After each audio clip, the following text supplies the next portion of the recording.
ರಾಜ್ಯ ಸಾರಿಗೆ ಬಸ್ಗಳ ಟಿಕೆಟ್ ದರ 15ರಷ್ಟು ಏರಿಕೆ ಡಿಸೆಂಬರ್ 5 ಭಾನುವಾರ ಮಧ್ಯರಾತ್ರಿಯಿಂದಲೇ ಜಾರಿ ಆಗಲಿದೆ ಅಂತ ಮುಜರಾಯಿ ಹಾಗೂ ಸಾರಿಗೆ ಸಚಿವರಾಗಿರುವಂಥ ರಾಮಲಿಂಗಾರೆಡ್ಡಿ ಜಿ ಕನ್ನಡ ನ್ಯೂಸ್ಗೆ ಮಾಹಿತಿಯನ್ನು ನೀಡಿದ್ದಾರೆ. 2020ರಲ್ಲಿ 1 ಲೀಟರ್ ಡೀಸೆಲ್ಗೆ 61 ರೂಪಾಯಿ ಇತ್ತು. ಈಗ 2024ರಲ್ಲಿ 1 ಲೀಟರ್ ಡೀಸೆಲ್ಗೆ 86 ರೂಪಾಯಿ ಆಗಿದೆ. ಅಂದರೆ ಪ್ರತಿದಿನ ಡೀಸೆಲ್ಗೆ ಬೇಕಾಗುವಂಥ ವೆಚ್ಚದಲ್ಲಿ 4.5 ಕೋಟಿ ರೂಪಾಯಿ ಖರ್ಚಾಗ್ತಾ ಇದೆ. ಇದರ ಜೊತೆಗೆ ಸಿಬ್ಬಂದಿ ವೇತನ ಹೆಚ್ಚಳ ಆಗಿರೋದ್ರಿಂದ ಪ್ರತಿದಿನಕ್ಕೆ 5.51 ಕೋಟಿ ರೂಪಾಯಿ ಬೇಕಾಗಿದೆ. ಹೀಗಾಗಿ ಎಲ್ಲವನ್ನ ನೋಡಿಕೊಂಡು ನಾವು ಟಿಕೆಟ್ ದರ ಏರಿಕೆ ಮಾಡಿದ್ದೇವೆ ಅಂತ ಹೇಳಿದ್ದಾರೆ. ಈ ಕುರಿತಂತೆ ಸಚಿವರೊಂದಿಗೆ ನಮ್ಮ ಪ್ರತಿನಿಧಿ ಮಂಜುನಾಥ್ ಚಿಟ್ಚಾಟ್ ನಡೆಸಿದ್ದಾರೆ. ನೋಡೋಣ ಬನ್ನಿ. ರಾಜ್ಯದಲ್ಲಿ ಬಸ್ ಟಿಕೆಟ್ ದರ 15% ಏರಿಕೆ ಮಾಡಬೇಕೆನ್ನುವಂಥ ನಿಟ್ಟಿನಲ್ಲಿ ಪ್ರಸ್ತಾಪ ಆಯಿತು ಸದನದಲ್ಲಿ. ಸಚಿವ ಸಂಪುಟ ಸಭೆಯಲ್ಲಿ ಕೂಡ ತೀರ್ಮಾನ ಆಗಿದೆ. ಈ ಸಂಬಂಧಪಟ್ಟಾಗೆ ಮುಜರಾಯಿ ಇಲಾಖೆ ಹಾಗೂ ಸಾರಿಗೆ ಸಚಿವರಾಗಿರುವಂಥ ರಾಮಲಿಂಗಾರೆಡ್ಡಿ ಅವರು ನಮ್ಮ ಜೊತೆಗಿದ್ದಾರೆ. ಟಿಕೆಟ್ ಹೈಕ್ ಸಂಬಂಧಪಟ್ಟಾಗ ಏನು ಹೇಳ್ತಾರೆ ಕೇಳ್ತಾ ಹೋಗೋಣ. ಸರ್, ರಾಜ್ಯದ ಜನರಿಗೆ ಒಂದು ರೀತಿಯಾದ ಶಾಕಿಂಗ್ ಎನ್ನುವಂಥ ನಿಟ್ಟಿನಲ್ಲಿ ಹೇಳಿಕೆಗಳು ಈಗಾಗಲೇ ಬರ್ತಾ ಇದ್ದಾವೆ. ಇವತ್ತು ಆರೋಶಕ್ ಅವರು KSRTC ಬಸ್ ನಿಲ್ದಾಣದಲ್ಲಿ ಪ್ರತಿಭಟನೆ ಮಾಡಲಿಕ್ಕೂ ಕೂಡ ಮುಂದಾಗ್ತಾ ಇದ್ದಾರೆ. ಈ ಒಂದು ಸಂಬಂಧಪಟ್ಟಾಗ ಹೇಳೋದಾದರೆ ರಾಜ್ಯ ಜನರಿಗೆ ಒಂದು ರೀತಿ ಶಾಖ ಏನು ಸರ್ ಇದು ಅನಿರೀಕ್ಷಿತ ಏನಲ್ಲ. ನಮ್ಮಲ್ಲಿ 4 ಕಾರ್ಪೊರೇಷನ್ಸ್ ಇದೆ. 4 ಕಾರ್ಪೊರೇಷನ್ಸು ಕೂಡ 4-5 ತಿಂಗಳಿಂದ ಬೆಲೆ ಏರಿಕೆ ಟಿಕೆಟ್ ದರ ಏರಿಸಿ ಅಂತ ಅವರು ಪ್ರಸ್ತಾವನೆ ಕಳಿಸಿದರು. ಕಾರಣ ಏನು ಅಂದರೆ ಕಲ್ಯಾಣ ಕರ್ನಾಟಕ, ವಾಯುವ್ಯ ಕರ್ನಾಟಕ, KSRTC 2020 ಜನವರಿ 26ನೇ ತಾರೀಕು ಟಿಕೆಟ್ ದರ ಏರಿಸಿದ್ದಿತ್ತು. 5 ವರ್ಷ ಆಯಿತು. 5 ವರ್ಷದಲ್ಲಿ ಡೀಸೆಲ್ ಬೆಲೆ 60 ರೂಪಾಯಿ ಇತ್ತು. ಸ್ಯಾಲ್ರೀಸು ಕಡಿಮೆ ಇತ್ತು. ಆಗ ಒಂದು ದಿನಕ್ಕೆ ಡೀಸೆಲ್ಗೆ 9 ಕೋಟಿ ಚಿಲ್ಲರೆ ಆಗೋದು. ಈಗ ಒಂದು ದಿನಕ್ಕೆ 13 ಕೋಟಿ ಆಗ್ತಾಯಿದೆ.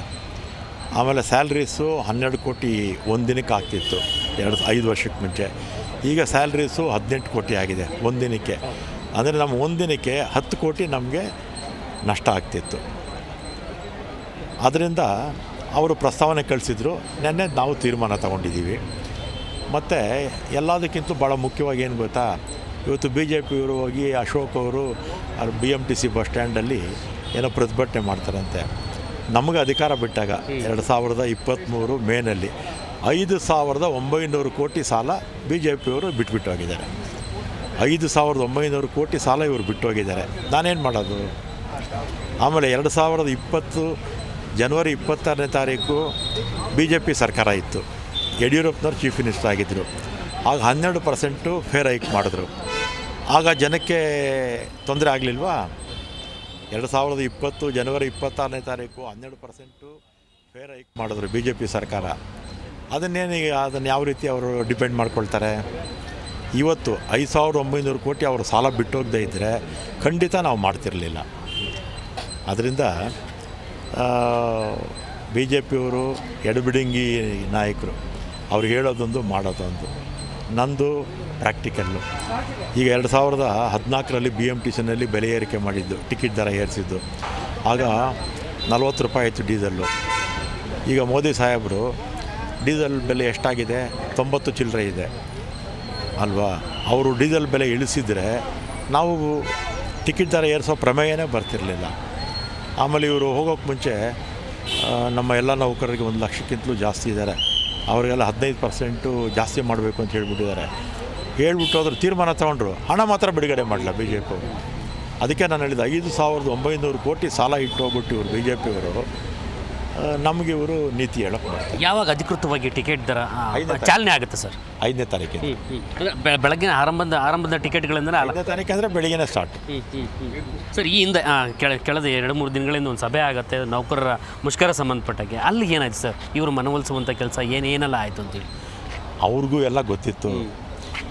ಈಗ ನಮ್ಮ 4 ಕಾರ್ಪೊರೇಷನ್ಗಳ ಹಣಕಾಸಿನ ಸ್ಥಿತಿ ಕೆಡೋದಕ್ಕೆ BJP ಸರ್ಕಾರನೇ ಕಾರಣ ಅಂತ ಅವ್ರಿಗೆ ಗೊತ್ತಿತ್ತು. ಅವರ ಒಂದು ಬೇಡಿಕೆಗಳನ್ನು ಈಡೇರಿಸೋಕ್ಕೆ ಕಷ್ಟ ಆಗ್ತಿರೋದು ಯಾಕೆ ಅಂತ ಅವ್ರಿಗೆ ಗೊತ್ತಿತ್ತು. ಅದರಿಂದ ಅವರು ಅರ್ಥ ಮಾಡಿಕೊಂಡು ವಿತ್ಡ್ರಾ ಮಾಡಿಕೊಂಡು. ಅಂತಿಮವಾಗಿ ಸರ್, ಜನರಿಗೆ ಟಿಕೆಟ್ ದರದ ಸಮಸ್ಯೆ ಇಲ್ಲ ಎನ್ನುವಂಥದ್ದು ನಿಮ್ಮ ಅಭಿಪ್ರಾಯ ಏನು ಹೇಳೋದು ಸರ್? ಹಾಗಾದ್ರೆ ಸಮಸ್ಯೆ ಇಲ್ಲ ಅಂತ ಹೇಳೋಕ್ಕಾಗತ್ತಾ? ಸಹಜವಾಗಿ ಏನಾಗುತ್ತೆ, ಈಗ ನೋಡಿ ಹೆಣ್ಮಕ್ಳು ಫ್ರೀ ಕೊಡ್ತಾಯಿದ್ದೀವಿ. 6,000 ಕೋಟಿ ಮೇಲೆ ನಾವು ಖರ್ಚು ಮಾಡ್ತಾಯಿದ್ದೀವಿ. ಸ್ವಲ್ಪ ಗಂಡು ಮಕ್ಕಳಿಗೆ ಸ್ವಲ್ಪ ಟಿಕೆಟ್ ದರ ಯಾಕಾಯಿತು ಅಂದರೆ ನಾನು ಈಗ ಹೇಳಿದ್ನಲ್ಲ, 5,900 ಕೋಟಿ ಸಾಲ ಇಟ್ಟಿರೋದು.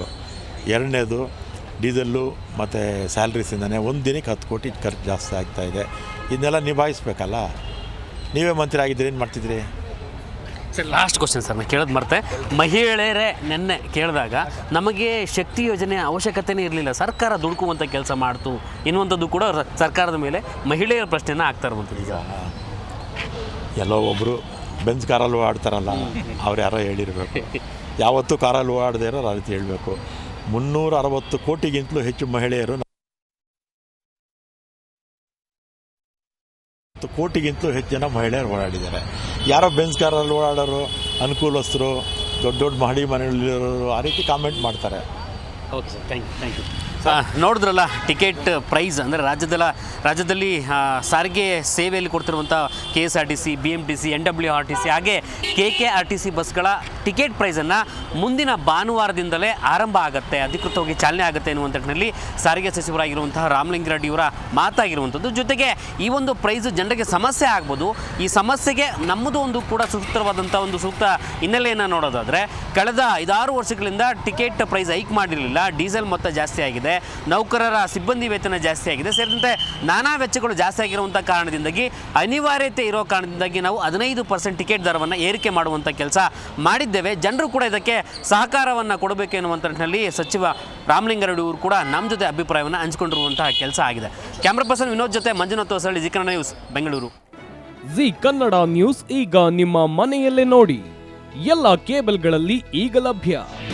ನಿಮ್ಮ ನೆಚ್ಚಿನ ಜಿ ಕನ್ನಡ ನ್ಯೂಸ್ ಈಗ ಸನ್ ಡೈರೆಕ್ಟ್ ನಲ್ಲಿ number 292, Tata play number 1664, Jio TV number 1334, NXT digital number 30, in cable number 30, city networks 51, U digital number 162, GTPL number 17, Rockline telecommunications number 42, Shri Basaveshwara cable number 168, rural cable network 60, Vinayaka digital 57, Abhishek cable 821, city channel 53, Siddeshwara cable network 57, V4 digital Infotech 628, Surya digital networks 53, Gajanan digital number 836, Malnad infotech private limited number 56, Metrocast number 830, victory digital number 167ರಲ್ಲಿ ನೋಡಿ ಆನಂದಿಸಿ.